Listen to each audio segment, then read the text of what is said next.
Welcome back to another episode of Real Talk in My Rooms. Today I have a very special guest, my friend Mike. Thank you for coming on today. Thanks for having me. So if you can just introduce yourself, tell everybody what you do, where you're from, give us all the details about Well, you. as you mentioned, I'm Mike Kuczinski, financial advisor, tax repair, realtor. Just signed on as a part owner of a franchise for a gym, and hopefully going to have a new business as a junk removal. Just put in an offer in today, so Exciting. Yeah, see where that goes. And I'm originally from Staten Island, moved to Millstone, lived there for about 20 years, and now I'm in Allenhurst by Asbury. So I was about to ask you, how old are you when you moved here from Staten Island? How old are you right now? I'm 31. So you were what, 11? Give or take, yeah. Okay. It was actually August of 2001, so I know I'm supposed to be good with numbers, but right now I'm not. 2001, I was like, well, Yeah. see, for me, because I was born in 90, it's easy, like every 10, I know. Yeah. I think God did that so on I purpose. was 8, right? 93, 8. It was right before 9/11. When you moved here? Yeah, Okay. like maybe 2 weeks before. So I had just started school, and then that happened. So How did you like going from, because I know you were younger when you were in I Staten hated Island, it. but Absolutely hated Yeah. it. Yeah. Well, it was two things, right? So first off, if anyone's familiar with Millstone, there's nothing around. I mean, we have more deer than we do human, in the area. So yeah, Millstone is, it's like by Manalapan. It's by Manalapan. Okay, yeah, yes, it's on the. We used to actually have Manalapan zip code, and then they kicked us out, and they said, "You guys do your own thing." They said you Yeah. guys really have nothing to give us, so you guys got to do your own thing. Yeah. Absolutely. So the biggest difference was, one, I had like 6 or 7 guy friends on my block in Staten Island. We were all around the same age. So when I moved here, there was one. So that was a little bit of an adjustment. Yeah. And then the second thing is, I couldn't just walk around the corner to Ralph's Ices. I had to actually Get in the car. Or ask your Correct. parents to drive you somewhere. Absolutely. So that was the biggest. The biggest transition was actually the speaking, because I had an accent when I came here, and You had the Staten Island accent? did. How did you get rid of it? I guess just over the years, I've kind of accommodated to this. To Jersey? Yeah, and but I actually got sent to speech therapy when I first moved here, because somebody in my class, we were introducing ourselves, and what was your favorite color was the question, and they said orange, and I said no, it's orange. Orange isn't a color. Which led to them, I guess, narking on me to the teacher, and they sent me to speech. No therapy. way. Yeah, I only lasted like an hour in the class, and my mom came in, She's like, what's going on? Oh, yeah. What happened? Freaking out, cursing. I was like, Mom, we're gonna both end up in here if you don't stop. We're gonna both end up, Mom, you're gonna need it too. Yeah. Just stop. So that was the biggest transition, though, was just going from a lot of friends to no friends, which I know now my best friend moved on our block when we were, I don't know, it was like 3 years after the fact. He came from Staten Island. Yep. They moved. Oh wow. And which we ended up living very close to each other in Staten Island, but had no idea, because 8, 9 years old. Whatever. You don't realize. Yeah. You're not going anywhere. Yeah. But it was cool. And I like Millstone now, in hindsight, as much as I didn't like it when I moved. But now you're by the beach. Yeah, now I'm by the beach. And you can't beat that. Yeah. The complete opposite. Now you can walk to Ralph's Italian Ice or wherever you want to go. Now the ice cream's too close. Right? now you're eating too much ice cream. Absolutely. So how has it been living by the beach? I know we were speaking before. You said you get to get up, you go on your runs, or you're starting to run now. Yeah. Well, the running's new, but I've been biking. I've been biking almost every morning. So when I first moved, I had a mental shift, and I was like, I'm gonna be this guy who does the biking. The stereotypical beach guy. Yeah. So I did the biking, which was nice. It's great for the knees, because my knees are shot, and it's better. It is better for your body than running, honestly. But. And it's just I go basically from Asbury. I'll go all the way past Belmar into like Spring Lake and Manasquan, give or take. Depending on how I feel that day. How many miles is that? My normal is around 12 to 15 miles, which sounds like a lot, but you're on a bike. It's not that. Or both ways? Both ways combined. Okay, I was like, yeah. How long does that take? Well, it's usually about 40 minutes. Okay. I went with a buddy of mine. He's got like a Tour de France bike, so he was just easy breezing going down. Yeah, he's slowing down for me, because I'm on like I don't know. It's a 7-speed, but it's like a cruiser to an extent. So it's not made for those types of distance. But we went 25 miles, and let me tell you, you felt it the next day. I felt it that day. You felt it. I didn't even get to make it to the next day. I went rollerblading with my friend. We went. I think it was like a little over 5 miles, and the rollerblades were just like a little too small for me. But I was like, no, I gotta keep going. I can't stop. Towards the end, I was like, I can't move. I'm like she was pushing me on the rollerblades, but I have the scars on the back of my ankles now to prove that they were too small. Absolutely. But it is funny though, because it's so much quicker when you're on, like whether it's a bike or the rollerblades, that 5-10 miles goes by so much quicker than if you have to like run it. Running absolutely. is just good for you for starting to run. Yeah, well that was the thing, like I was saying before, I just felt so out of shape, and being a former athlete, it really like it hit a nerve. Yeah. Like, come on, but don't be a bitch. Get up. Literally in my head, I'm like, I'll say that out loud. It's like that affirmation type stuff. But in this instance, it's like you've done this before. Just do it. It's you versus you. Yeah. So now, are you incorporating running into your daily routine? I have. Yeah. I set my goal at a minimum of 12 miles of running a week. Which is that's a lot. It sounds it, but if you break it down to like, okay, we just finished talking about, I did 4 miles. So if I only do that 3 times a week, true, I hit it very quickly. Yeah. Or if I want to do 2, it's only 6 days, and it's you got 7 in the week. I get 1 day to rest. Yeah, there you go. The way to look at it. Yeah. So I hated the way that 1 mile went. Yeah. Seriously, now you just have to challenge yourself. I just did a shoot for Bro Mountain for Eat Clean Bro, and their driveway is like, it's an uphill, like it challenges, like you're walking up and you think you're in shape. No. Yeah. I'm walking up and I'm like, oh my God, I can't breathe. I get to the top, people are talking to me. I was like, I can't believe how out of shape I am. Yeah. I thought I was in shape until I had to walk up that hill. Oh, you get so certain things humble you real quick. It's like the Stairmaster. Oh yeah. You're on that thing for 5 minutes and you're like, fuck. I watch people on there and I get out of breath. Yeah. Literally. You're doing great. Yeah. Good for you. I'm heading out. What is your morning? So I wanted, like, one thing about you that I noticed is you're so big on, like, mental health, which I love, because not a lot of people, especially men, speak about it. Mm-hmm. So I think that's huge. But before we get into that, what does, like, your morning look like? I know not every morning is obviously going to be the same, but do you have, like, a morning routine or to get you in, like, that mental space for the day? Yeah, so my morning routine, now mind you, I just moved towards to the beach, right? Yeah. So I'm in the summer aspect of things, or the warmer weather. So I don't know what my winter routine's gonna be like yet. Right. But right now, I'm up at 4:57. Like I said, I set 2 alarms, one across the room, one next to me, just so I don't miss it. It really makes sure you wake up. Absolutely. Then I get up, I put my coffee up, I do the normal, go to the bathroom, brush your teeth, X, Y, and Z. I just look myself in the mirror and just focus in on myself.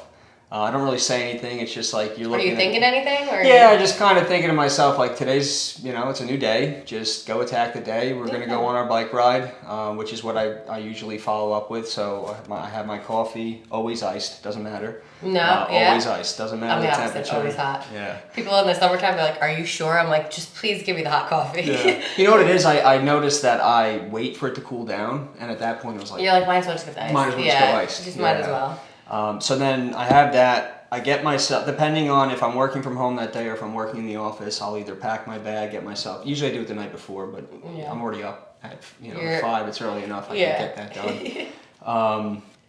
Then I go for my bike ride, which is around anywhere from 12 to 15 miles. So I start my day with my bike ride. I go down. I have the same route every time now, and it's just how far down do I want to go and then turn around. Yeah. And after that, on the way back, I will stop about 2 miles from my apartment, and I'll walk on the beach, and I'll just do about 20 minutes of grounding. I love that. Yeah, so shoes off, just sit there, stare out into the ocean, listen to the waves. The sun has just kind of come up, so it's not strong where I have to, I can't see anything. But sometimes I'll close my eyes, sometimes I just stare. It's probably so beautiful too to see. It's very beautiful, and it's peaceful. Yeah. That's really what it comes down to. It's like, there's a lot of people still on the beach at that time. You would be surprised. Yeah. I'm very surprised actually. And they're there before I am, so. So they're waking up at 3 in the morning 3 a.m. to get there. Yeah. Absolutely. And so I sit there, I just kind of mentally decompress. You know, I know I'm going to have a hectic day. Almost all my days are mentally strenuous, so especially doing so many things, it's like you got to try to compartmentalize. So I just take some, you know, I do some breathing, just stare out into the ocean, listen to the sounds. One of my favorite sounds is just waves crashing. Yeah. So I kind of center myself. Then I look around, I just see what's going on. I'm very observant of things as well. It's, you know, I think having situational awareness is very big. Absolutely. You know, so it's not just being aware of myself, being aware of everything around me, because I could either avoid it or not. Yeah. I hope I see dolphins. Do you? Sometimes. Wow. I've been searching for whales. Somebody said there's whales. Whales? So I've been waiting. I thought I saw one. It happened to be a surfer. I was really upset. Oh. Yeah. How'd you get that? No, you know what it is? They were further out. Were they a big surfer? Yeah, they were further out and they just came out from underwater. I was like, oh, a whale. No. I know. I just wanted to see a whale. Yeah, you just envisioned it. You saw that person as a whale. As a whale. But then I get back on my bike. I go back to the apartment, shower, get myself ready to go, and then I go to the gym.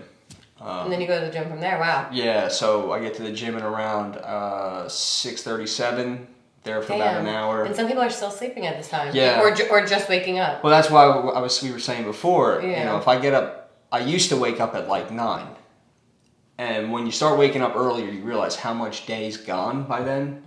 And I find it ironic that I still feel like I don't have enough time, but I've kind of switched that mentality to say I wouldn't be able to do what I do if I didn't get up when I got up. So it's like I wouldn't be able to add everything into my day if I wasn't getting up that early. And sleep is still so important. Very so you much. still have to get your sleep in too. Yeah. It's like, which I'm working on. Yeah.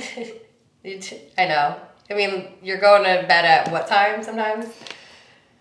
Anywhere from 12 to 1. And then waking up at 4:57. Yeah, so you got to work on that a little bit more. For sure. Just going to bed a little bit earlier. But I mean, listen, if you're able to do what you're doing now with it, some people only need 4 hours of sleep. Yeah. I mean, I'm not a doctor, so I don't know that for sure. But I hear some people only need 4 hours of sleep. Some people need 5, 6. I think it's just situational. Everyone's got their own thing. Right? Yeah. I'm pretty sure. I don't know if it was Einstein. I might be making this up, but somebody did like 3 hours and then 3 hours, and they didn't sleep full 6, but they would just do. This reminds me. I don't know if you watch Seinfeld. I do. Love the it. episode with Kramer where he's like trying to get more time and hours in the day, so he like sleeps for like an hour and then he's up doing stuff and then he's, you know how you that's what I feel like I just pictured you doing. Absolutely. No, I haven't mastered that yet. No, yeah. I'm sure you will. But speaking of Seinfeld, you do comedy, right? I do, yeah. Tell us about that.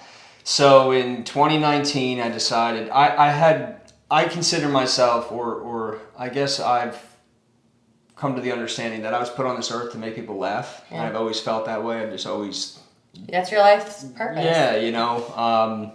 So in 2019, I decided to actually take my God-given talents and actually do something with them. So I signed up and enrolled in a class. It was like I think a 6-week class every Wednesday for 6 weeks, and it was just teaching us how to, do jokes. And then we had a big performance at Gotham Comedy Club, which went very well. It was fantastic. It was October 2019. Then COVID hit, which was great. It didn't stop the world or anything, so it was nice. You kind of put everything on pause for a little bit. Yeah, and it's very, very weird doing stand-up over Zoom. So, you feed off of crowd. Yeah. So if the crowd isn't there, it's tough. So you were doing them on Zoom? Once or twice, yes. And then I was like, it's just not worth it. Then I started doing them on Instagram. I would just throw them up because I was practicing anyway. I would just throw them up on there. Yeah. And then I kind of took a hiatus because it was just weird. You know, it just didn't feel. The same. Yeah, it's not the same. Yeah. And 2021 came around. They started opening things up, and I was going very, periodically. Nothing of crazy. Then 2022 happened. Same thing. Just wasn't. 2023 came, and I said, you know what, Mike, commit. It's like, either commit or don't do it. Yeah. There's no reason to just half-ass anything at this point. So I decided to start doing more. I was doing more open mics. The hardest part's finding them, especially in the area. Really? And at the time, I was still in Millstone, so there's no open mics in the area. I'd have to go to the city every time, and that becomes both, a cost problem, but also a time problem. Yeah. Talk about no sleep. I'm getting home at 2:00 just so I can perform on a Thursday. Yeah, and going into the city and the and commute in there itself, it's like.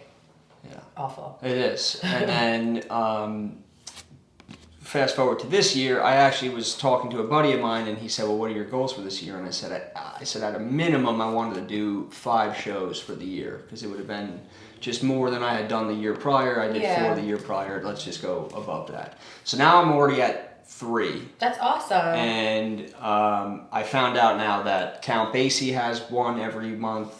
There's a brewery in Toms River that has one every month. So those are going to be my locks. I'm going to do those every month. I think Jives Cafe just posted something about like open mic. Mm-hmm.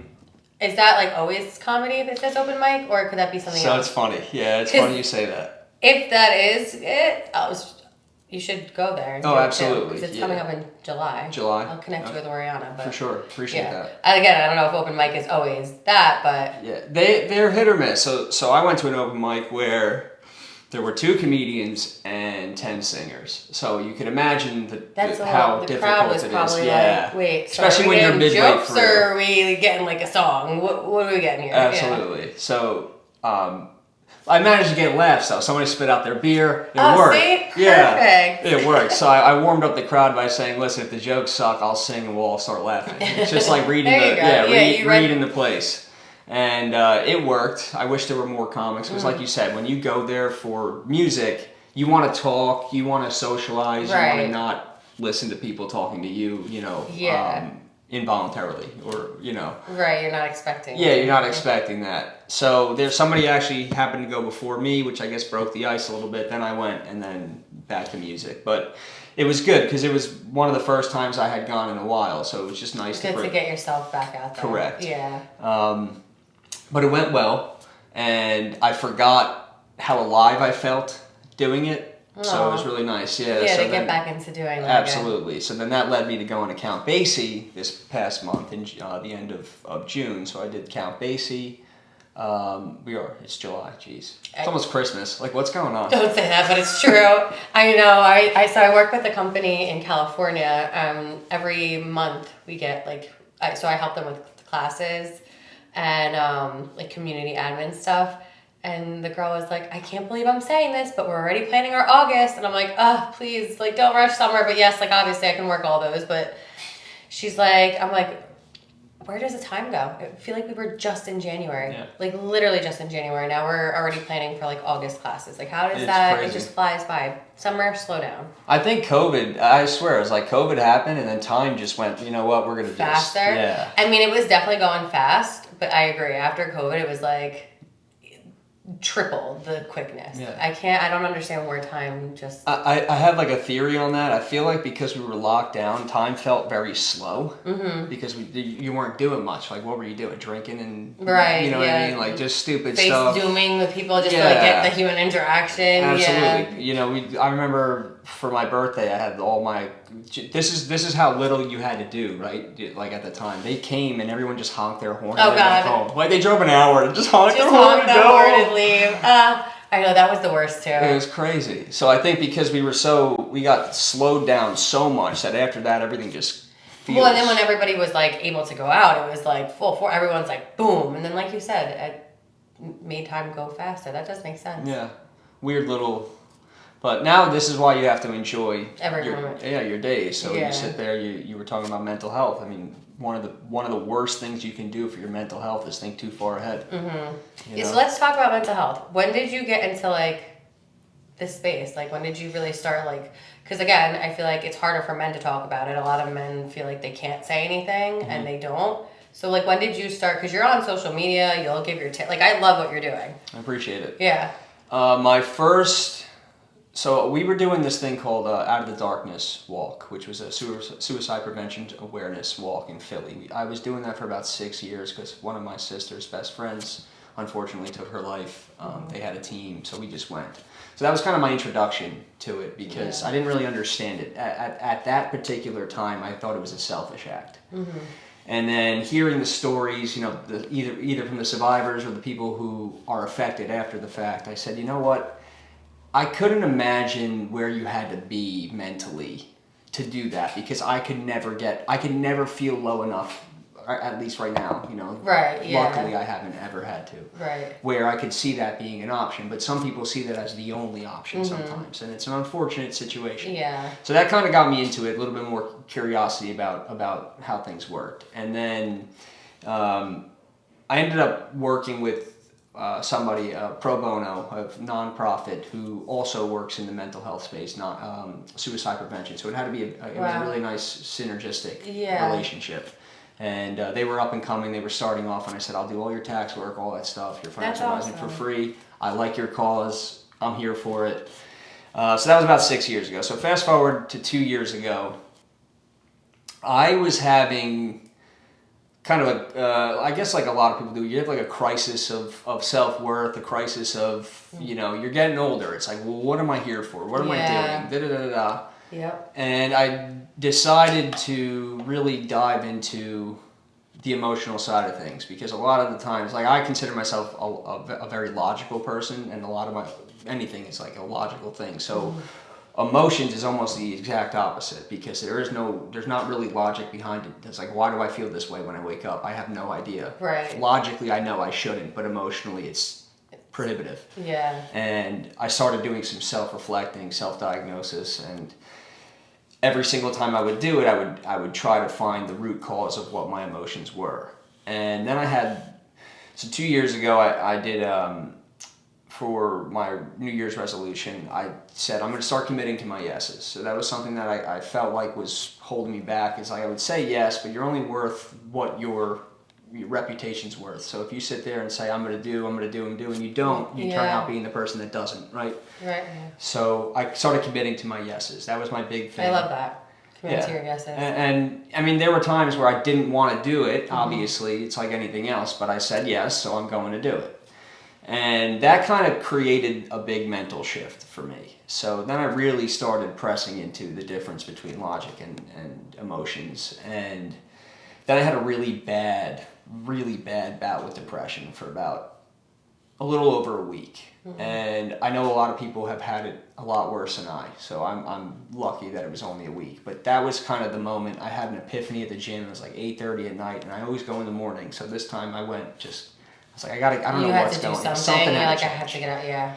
And I'm just sitting there, I was stretching, and I don't know where the thought came from, but I just said to myself, I said, Mike, you've been alive for, at this time, 30 years, and you don't have many of these days where you're just really in a funk, So like, let's just say it was, like I said, a week.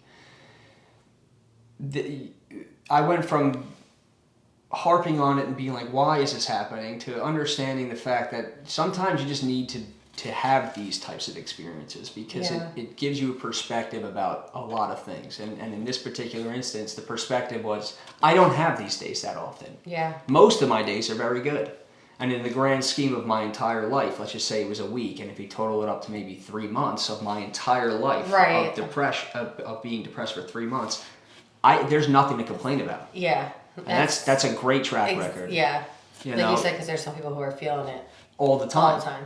Daily. From getting up to going to bed. Yeah. Those are the people that have significant willpower. Yeah. Willpower that I might never have. So I very much understand, and I've seen it in my life too with people who have had that, and it's like you see it from that perspective as well, and you say you're stronger than you realize. Exactly. Yeah. That's so true. It's like, I feel like that's actually a really great point. They are stronger than what they realize, because most of us, like you said, you go have that 1 week and it's like, God, what the fuck? Like, how come I can't get out of this? But there's people who are going every single day and they're fighting that battle, so they really are so much stronger than they think they are. Yeah. And you don't, because not unfortunately, fortunately, I've never had to experience that. And the only reason I was going to say unfortunately is because I would like to know what it's like. I don't want to. Yeah. But to understand, you sometimes have to go through it. Yeah. So in that particular instance, it's like, I understand how strong you have to be, because that week sucked. Yeah. That week was brutal. And then I had another bout where it was like a month, and I knew what to fall back on at that point. Because you had already. Yeah. Absolutely. And I think, like you said, with men, there's a huge stigma behind it with mental health. It's don't talk about your emotions, don't feel, don't cry, don't do this, don't do that. I see it the opposite way. Yeah. And like I said, I'm a logic-based person, and everything all the decisions that I try to form come from logic. Emotion does play a part. Don't get me wrong. That gut feeling, stuff like that. But when I really broke it down, I just realized that you can't. In order to be to me, I feel like the most masculine thing you can do is be in touch with yourself. Absolutely. Master yourself or work on yourself, and the only way to work on yourself is to accept the fact that I have emotions. Absolutely. I like society, and I know like other women, like they're like, don't cry, don't be a bit, like, you know what I mean? Like they put that out there. So that's why I feel like a lot of men are so like, they don't want to talk about it. Well, that's why the more men commit suicide than women, because they don't have an outlet. They don't know, they're told you're not allowed to talk about this, or it's weak, or it's this. And it's not just women that bring it up, men. I mean, you might have, your dad might say, we don't cry in this family, and it's like, because their generation was told that. Correct. And I feel like a lot of the guys in our generation are, not a lot, because it's still not talked about enough, but a lot of people are more so coming out and talking about it. Like people like you're going on the stories and you're sharing it. I'm sure you're inspiring and helping a lot of your friends and random people that you wouldn't even expect, I'm sure, have messaged you being like, thank you so much for sharing that has helped me. So I think it's like huge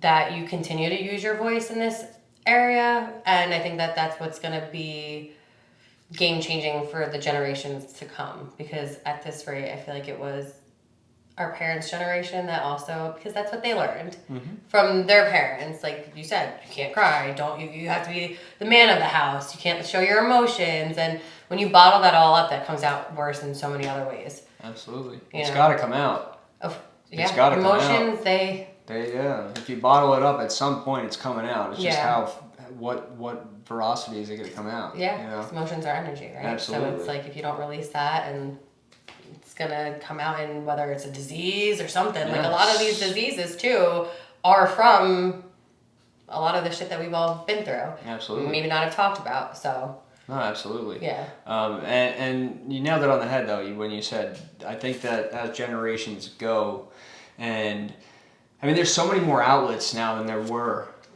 You know, a couple of, let's just say 80 years ago, if you had something like that, you'd be sent to a psych ward. Oh my God, absolutely. And now get lobotomized or something like that, you know, because, you got too much stuff going on. We got now we got telehealth, we got a bunch of, you don't even got to leave your room if you don't want to go talk to somebody. Yeah. Which is important at the end of the day, because some people don't have, we were just talking about the people that go through it on a day-to-day basis. They don't have the bandwidth or the energy to get up and go do that. I need somebody right now. I don't have time to wait. It was very ironic. So I was looking for I was looking for a therapist just to talk to, just get a different perspective on things, because you have your family, you have your friends. Therapy's great. Yeah, and I think everyone should utilize it at some point. Absolutely. But they all have, your friends, your family, they all have a bias, right? They know you as this. But they're not, and some people are afraid to give you that other, tough love or third party perspective, because they might not know what's going on.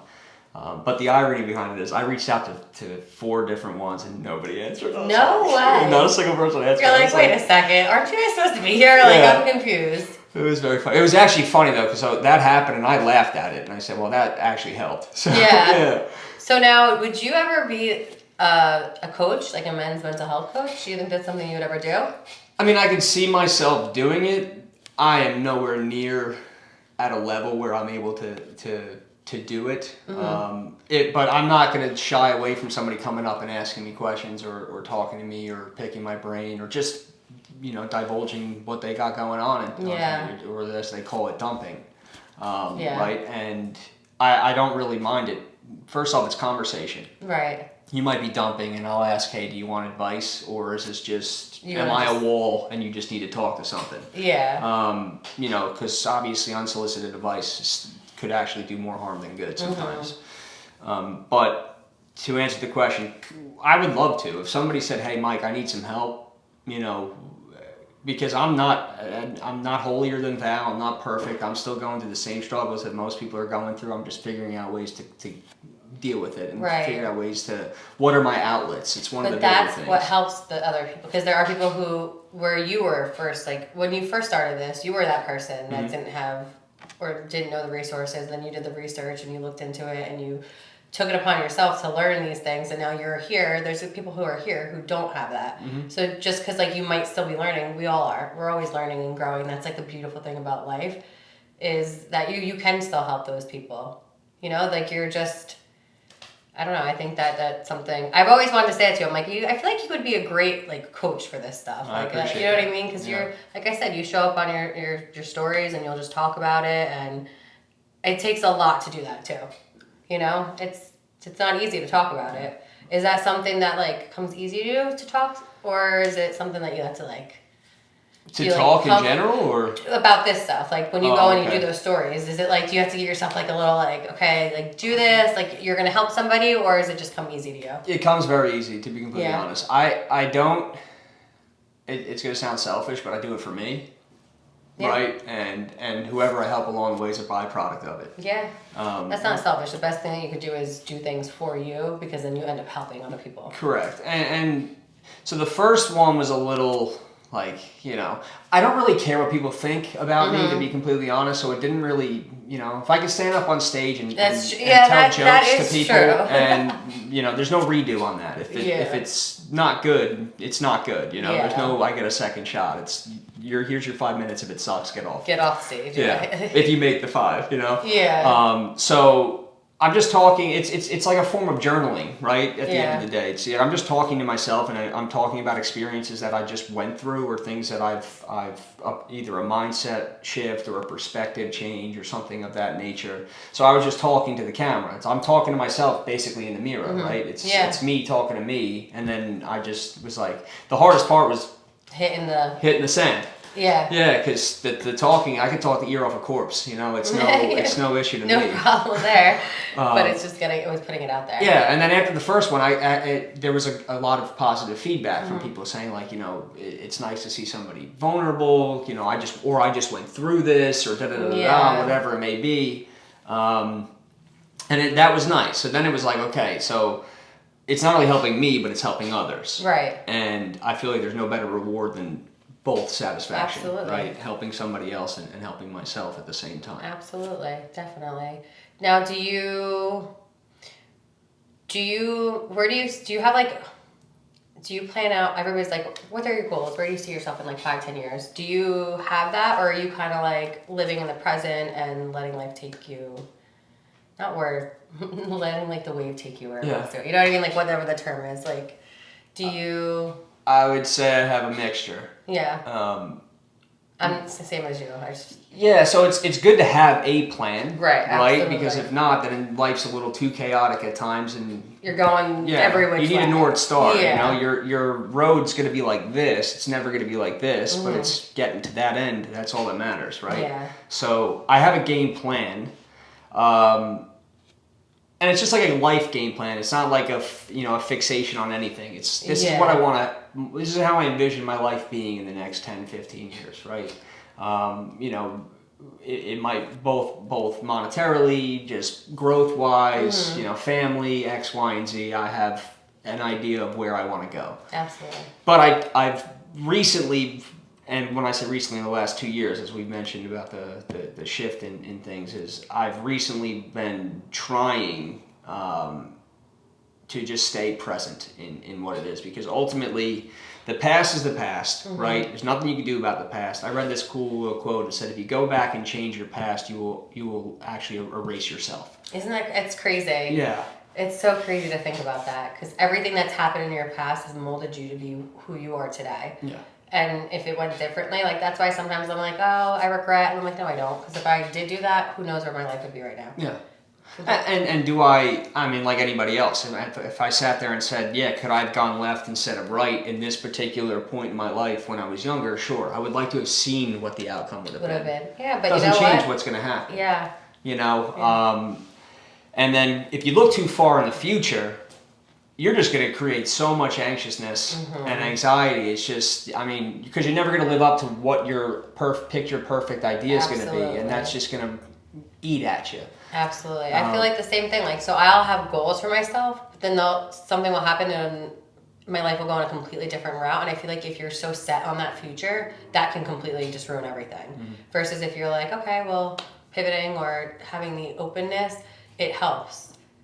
Because otherwise, you're just like you just said, you have that one goal and you might not ever get there, and then what? Yeah.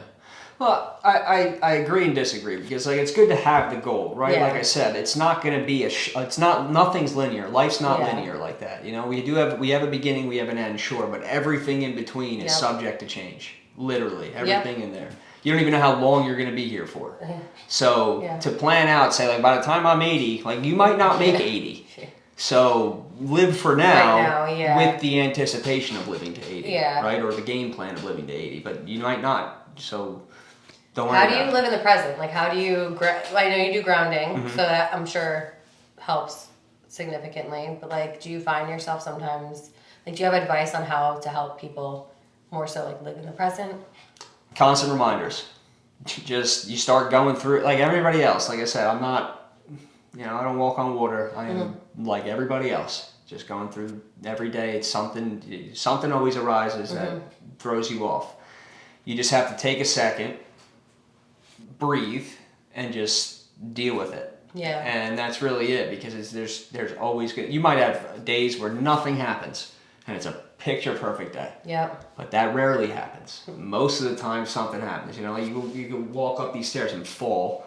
Yeah. You know, and they just change it. You hit your knee. Now you're limping. The whole day's just changed for something stupid. You know. Your shirt gets stuck on the doorknob. Yeah. The worst. No, that's what happens when you're already mad. Oh yeah. You're like in a bad mood, and then all of a sudden you walk, and then you get stuck, and you're like, "Are you kidding me?" Yeah, well, that's what they say. They say don't sweat the small stuff. Yeah. I don't agree with that. I'm the exact opposite, because like like you said, if my shirt gets caught in the door frame, it's probably something I could have avoided. Right. Right? I can't avoid, me walking down the block and a bus hitting me. Oh, yeah. You know what I mean? That's the big thing that I'm supposed to be, the only thing I should concern myself with. No, it's the smaller things that add up. So if I could like the small things, I feel like I can control the small things. Yeah. And you can only control what you can control. So like make sure you do. Right. And that's kind of how I go about my days and how I stay where I'm at. Is I can't control everything, but if I can control what I can control, I don't necessarily have to worry about everything. Right? Everything else is going to take care of itself. That's so true. Because I feel like sometimes you just like you want to control everything. Letting go of that, like, I can't control everything, but the things I can control... You damn sure better. Yeah. Oh, absolutely. Yeah. Yeah, because then what? What are you doing then at that point?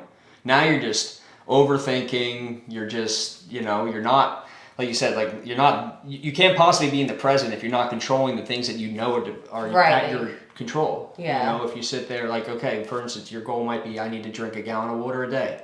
Well, if I don't do it... It's not going to just jump in my mouth, So there are things, that, but again, you can't control. Okay, if I, fall up the stairs, like maybe I could have controlled being a little more present when you were walking. Yeah, a little more diligent on my walking. But like at the end of the day, there are certain things, you could have something break in here just out of that you didn't touch, whatever it may be, something just broke. A ghost came by, pushed you over, and stuff like that. It's just you can't control everything. And that's what I was really hyper fixated on trying to control everything. That was my problem for a while. It's just, and it aggravated me. It really did. It was just, I couldn't control this, couldn't control that. But then you have to, like you said, you have to almost let go of self. And it's just like, take a breath, realize that it's out of your control. That if you start hyper fixating on the things that you can't control, you're never gonna deal with the things you can. Exactly. And you're never gonna. You're always gonna live in a constant state of anxiety. Yeah. Because you don't have any. You're not grounded, right? Yeah. You're not focusing on the tasks that you can. And one of the things that they say to do is to. Like I make you were talking about routines, right? I forgot this one, which is a big one for me because it changed. I never used to make my bed. Never made my bed. And my argument was always, I'm going back in it anyway, That's what everybody says, and they don't want to make their bed. Yeah, but then I started it, and it became a habit. It became a routine. Every morning I get up, I make my bed. And I read this book called Make Your Bed by, was it Admiral McRaven? And he's a Navy SEAL, really big into discipline and routine. And basically the whole gist of it is you checked off one thing for the day. So if you do nothing else for the rest of the day, you do nothing else and your day's shit, you did one thing. And it was the first thing you did in the morning. Wow. So there's some, merit behind that. Absolutely, you start your day off with a check off the goal list. I didn't even think of that. Since I was younger, made my bed because my mom always make a bed or you're grounded kind of thing. Mm-hmm. So I just always made my bed. But I think it just became such a routine that I never really thought of that way, where it's if nothing else, at the end of the day, at least I made my bed. Yeah. There's one thing I did. There's one thing I did, and like you said, you can't control everything. But that I can. It's so true. Now, when it comes to working out and fitness and health, do you do that is it something that you've just always have been into? Did you just get more into it recently? I know you played sports, so I'm assuming that this is something that you've just always... Yeah, I've been an athlete since I won the first race as a sperm, so that was... Since yeah, before you were here. Yeah. So it's just been, it's ingrained in me. It's been part. My dad also was a big advocate of working out, so gotta give him props. He brought me to the gym at 12, 13 years old to just get... To learn, yeah. Yeah, absolutely. And, just being an athlete, there's always that competitive nature, and one of the biggest things that I would do is compete with myself. So, if, let's just say a month ago I was lifting this weight, I needed to try to be better than that weight. That was now my floor. I needed to find a new ceiling. You don't know what your potential is if you stop at what you could do. Yeah. So that was always something. It was a way to test myself. Very much enjoyed it. And then, not to mention, when you're younger and you're an athlete, you do it to stay in shape. You do it for the sport specific, whatever it may be. But then it's like anything else. It becomes a habit. It becomes a routine. And that's kind of 2020 threw everything off for me with that. I'm down 40 pounds from 2023. Wow. Yeah. I was couldn't look myself in the mirror type stuff. Really? Yeah, it was really bad. And that was because of COVID. Well, I use it as an excuse. At the end of the day, I had 3 years to not continue to eat the way I was eating. but you just kept using COVID. Yeah, but I was it's COVID. It's like daylight savings time. Why are you late? Yeah, the clocks. It's been 5 months. Exactly. Yeah. What? We made fast forward, so I'm still on that time. So that was, but that threw off my routine of things for sure. Right. And then the problem was I never got myself back on the routine, and that's all on me. That's there's no blaming anybody. It's 100% on me. But then I fell in love with the routine that I had of going to the gym, and now I look forward to going and doing and doing the workout and stuff, which I had lost for about 2 or 3 years. Between that, I had injuries. I could make every excuse under the sun, but at the end of the day, it came down to lack of discipline. Because anyone could do anything when you're motivated to do it. Right. It's doing the things when you're not motivated to do it, which is most of the time. Most of the time, you're not motivated to do things. That's where the discipline comes in. Yeah.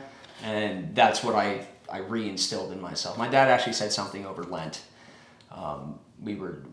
Every Lent for the last 5 years, I've done more and more sacrifices, as you would put it. Yeah. The first one started with no drinking, which ended up being a breeze. But then I went from that to I know you say that. No, it's just funny because this was just a breeze. It was easy, no big deal. Well, it's easy to avoid. Right. That's something that's keep yourself. Just don't go out. Yeah. Don't put yourself in the. You can still go out, go to dinner, whatever it is. Just don't order the drink. You know what I mean? Don't go to the clubs and. Don't go to the bar and expect not to drink. Yeah. But so it started with that, and then I just decided, okay, I have 40 days of really. This is how I could really change my life and change things. Is because over the 40 days, if you don't develop that habit, then it's on you. You're going to develop a habit one way or the other, good or bad.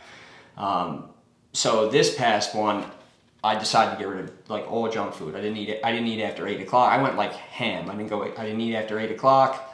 I always did intermittent fasting, so that wasn't an issue. But it was that no junk food, no drinking, just strict, Just like water, eating, normal, all lean stuff, the occasional X, Y, and Z, but like nothing of no sugar, no processed foods, all that stuff. So I got myself into that. But I was going 4 days and I couldn't commit. Like I couldn't get into it fully. And my dad was just like, dude, you got 40 days, just do it. Mm-hmm. I don't know why him just saying it as nonchalant as that was, it was like, you're right. Boom. Something switched right then and there where I went, okay, go back to commit to your yeses. You've already done a full year of that, right? You know what it's like to commit to your yeses. Say yes to yourself, commit to yourself, and you're only going to be better off after. I love it. I love that. Yeah. Something else that you did, it just reminded me when you were talking, you did a fasting, right? Like a water fast? Yeah, I did 5 days. Can you tell us all about this? So the experience, like how was that? Yeah, so I started this 2 years ago during Holy Week. So during Holy Week, I only did Friday, Saturday into Easter the first time, which was like 3 days, 2.5, whatever you want to call it. Then the next day, again, remember I told you, the next year, I told you I like to challenge myself. Mm-hmm. So then I said, okay, I did 3, let's do 4. So then this year, I already did 4, which 2023, I did 4-day fast, I think 3 times. Yeah, I watched a show about, the benefits of fasting. And there's a lot. Yeah. There's a lot. But then this one I said 5 because, again, I just did 4. You had to beat yourself. Correct. Yeah. I don't know where I'm going to draw the line. I was going to say, so at what point now, each year, when is it going to be like? I think the most I'll probably do is a week. I think after that, it's just, you have energy and stuff? I worked out every day. Okay. Yeah, so if I didn't in the morning, yeah, that's when you have the most energy. Yeah. And after that, it's just it slowly goes down. And the sleeping's still garbage. I don't know. No way. They do you couldn't pass out even after. No, I'd be exhausted, and my body's like, "We have a routine, Mike. We're going to bed at 1." Yeah, you ain't going to sleep yet, buddy. Stay awake. Yeah. But no, it was so the best way to describe it is the first day. If you are not experienced, like I said, I've done intermittent fasting since I was like 18 years old. So it's been 13 years at least of fasting. Not at 5 days. Well, I was gonna say, what's your 24 hours. So what that entails is, let's just say, today I'm actually on my second day of my fast. I'm going until tomorrow. You haven't eaten? Haven't. Wow. Just water. And my stomach's over here growling. Yeah. I ate earlier. Well, it definitely was. I ate earlier. Good for you. But I've been doing like I said, for so long that 24 hours is nothing. That's once a week or? The 24 hours is every day. But hear me out. So let's say I got a 3-hour window. Let's say it's from 5 to 8 is like the window you could eat. So it's a little less than 24 hours. But I'll usually eat at like 6, 7 o'clock at night would be my first meal, just because I get in, I cook, whatever it is. Then I won't eat until 7 o'clock the next day. So, gotcha. And then keep in mind for the average person, it's about 8 hours of sleep. Yeah. Right? I've never been a breakfast eater to begin with, so I would just kind of go right through that. Lunch, If you're busy sometimes, you don't very, even eat. Yeah, and if you get yourself into stuff, like you said, if you're busy, you're doing stuff, you don't even think about it. You don't realize it. Sometimes it's like 5 o'clock, you're like, oh shit. Yeah, I haven't eaten and next thing you know, it's 24 hours. And then all of a sudden you're hungry. Yeah, well then you're really and hungry. then you're like, wait a second. Yeah, you're like, wait, I haven't eaten 24 hours. Now I need to eat. Yeah, so those are easy. So for me, like I said, doing a day, doing 2 days is nothing. I've done that so often. Yeah. But for people who haven't, the first thing is the first day sucks. Honestly, the first day doesn't suck, because I think a lot of people go in there with the motivation to do it. They're all happy, yeah. Exactly. Second day, you're like, what am I doing? Why am I doing this? Yeah, what am I doing? This is the stupidest thing I ever did in my life. I want to eat. Then it becomes a mental challenge, because you're not going to die. Mm-hmm. At no point are you going to die during the 5-day fast, right? It's keep your water intake, throw some salt in your water to get your electrolyte balance back up. So 2 days in, you start feeling a little bit of that fatigue, for sure. Yeah. Third day in is the worst day. It's the absolute worst day. This is what I call the difference between the mental and your mental toughness. It is where you find out a lot about yourself, to be completely honest. Because you get there, and again, you know you're not going to die. Yeah. You know, we're not a year into no eating. We're 3 days. 3 days, yeah. So you get up, you might have a little enthusiasm in the morning because it's like, you know, we did 2 days, you know, you should be proud of yourself, absolutely. And that's what I told everybody during those 5 days. Like, if you've stuck this far with me, pat yourself on the back. Most people don't do this. Yeah. So we get to day 3. Day 3 sucks. It's that pivot point. It's the hump day of the fasting, right? Yeah. So you get to day 3, you finish day 3, hopefully. That's when you start seeing the benefits of it, though. So you'll get like cell autophagy, which is just the bad cells, the older cells breaking down. That's after the 3rd day. Yeah, after the 3rd day. Like when you finish the 3rd day, or like on the 3rd day? Like in 3rd day going into 4th. And then 4th, it starts revving up a little bit more. By day 2 and 3, you're in ketosis, which is now you're just burning fat. Fat cells. Everyone says you'll start burning protein. You won't start burning protein. Your muscles, I should say. You're not going to start burning your muscles. You need to be not eating for a while. It's like the last thing your body wants to eat is its muscles. It's muscles, yeah. It's going for that little fluff that's on. Yeah, for sure, absolutely. So then you go through that. Then day 4 is really all about perseverance. It really is, because you've already, like, I feel like after you get, like I said, day 3 is the hardest, because after you get through day 3, you're like, I only have 48 hours left. I've already gone 72. Like, I already know the worst is kind of behind me, and now you're just looking forward to ending things. But day 4, you have basically no energy. You know, you got to keep, like I said, keep yourself high. The key is keeping yourself hydrated, drinking the water, drinking the electrolytes, getting yourself, you know, just keeping yourself, you know, because you don't realize a lot of the times you're getting the electrolytes and stuff like that, your supplements and all that through your food, obviously. So when you're not having that, you're not having the salts, you're not having this, you're only drinking water, and you're actually doing more harm than good. Yeah, because you're diluting yourself. You're not taking in salt, which you need. And if you're only drinking water, you're diluting yourself. And that's important too, because I feel like people don't realize that. Oh yeah. They're just drinking strictly water. For sure. Yeah, like I'll throw in a spoonful of like a Himalayan sea salt or something like that. Just mix it up. 1 a day. You don't gotta get crazy. If you go too far, you're gonna give yourself basically an enema. So don't do that. Yeah. Note that, guys. Yeah, big time. Take that as a notice. Take that as someone who has gone through that. It's not fun. You're like, do not recommend. Yeah. Day 4, like I said, it's just, you just know you're almost done, so it's a lot easier. And day 3 is just like, you're hungry day 3. You are so hungry day 3. You're mentally fatigued. Your energy levels are gone. Day 4, you kind of get like a little rejuvenated. Yeah, I don't know how to describe it, but you'd have to have gone through it. But because you're probably, like you said, you made it this far. Yeah, and now you're like, you know, I mentally got past the worst day. And then obviously you get to the 5th day and it's like, just finish it. Yeah, you know, like, you're here. Yeah. You're here. Just finish it. And then what I find, and people who had done it with me found, is you actually feel guilty the first time you eat, because it's like it's almost like you want to keep going. Yeah. Because you're like, I already went this far. Let's see where I can go. Again, testing your limits and stuff like that. It's one of the biggest things you could do. Well, next year you're gonna be doing 6 days, right? Yeah, probably. Yeah. We'll find out. We'll have to do this interview. We'll do this podcast next year and see how the 6th day went, and then see where you're going. If you keep doing it, keep adding on the days. We're getting close to the end of the podcast, but I like to try to ask my guest a question. You know Lewis Howes? Do you listen to his podcast? Have you heard of him? No? Check him out after. He does it at the School of Greatness. He's awesome. You would like him. But he asked his guest, like, if you were to die tomorrow and everything that you've, like, any legacy, anything that you've left on the earth, everything is just wiped out. But you can only give 3 pieces of advice, or 3 things that you learned, or 3 things that you would like to pass along to the future generations. What would they be? Okay, first and foremost, it takes more energy to be an asshole than it does to be nice. And you don't get anywhere being an asshole. It's true. At least in my perspective. No, it's true.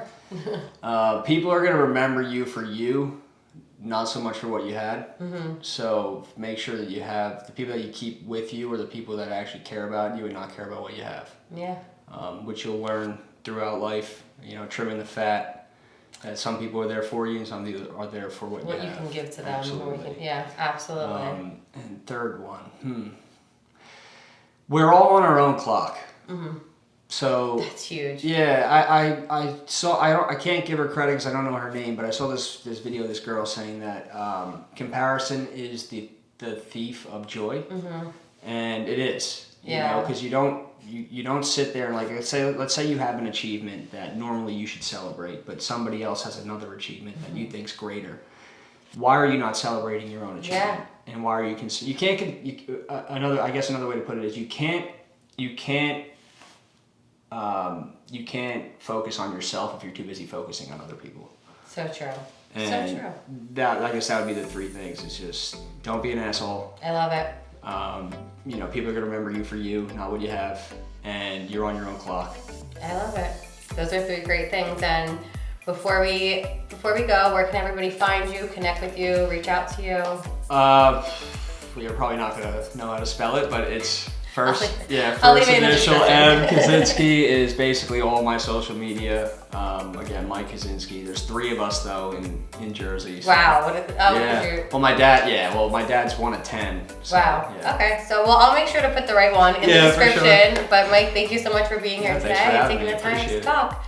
And that is it for today's episode of Real Talk in My Rooms. And I'll see you guys next week.